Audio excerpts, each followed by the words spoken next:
Iniimbestigahan na ng otoridad ang dahilan ng salpukan ng truck at tourist bus sa Tuba, Benguet kung saan 7 ang patay. Nasa ospital naman ang mahigit 30 sugatan sa aksidente. Balitang hatid ni Jasmine Gabriel ng GMA Dagupan. Sakay ng naksidenteng bus ang mga HRM student ng Marinduque State College na pauwi na sana mula sa 4 na araw nilang field trip. Pinakahuling lugar sa kanilang educational tour, ang Baguio City, at pabalik na sana sila sa Marinduque na mangyaring aksidente. Masisak ako anong nangyari sa kanina. Pagdating mo din sa bus na ito, marami pang nakano dyan. Talagang nag-aas ng tulong. May 2 nakanusay na doon na talagang patay na.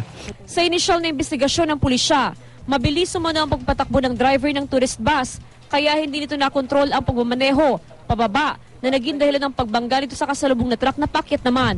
Sa lakas ng impact, umikot pa ang truck sa highway, nahatak pa nito pababa ang bus. Wala pa tayong concrete na investigation kung anong nangyari. Kailangan pa nating tanungin yung mga lahat ng drivers at ito ang kasalukuyan natin ginagawa. May pulis tayo sa BGH na nagfa-follow up, nagtatanong kung ano talaga ang nangyari. Hindi rin nakaligtas sa aksidente ang isa pang bus na ito na paakyat ng Baguio City.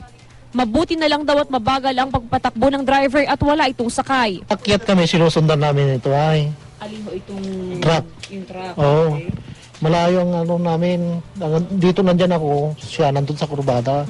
Biglang nakita namin mabilis yung bus na yan.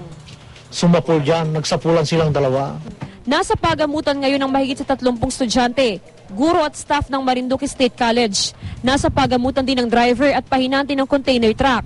Nagmistula namang parking area ang kahabaan ng Marcos Highway dahil sa mga na-stranded na sasakyan.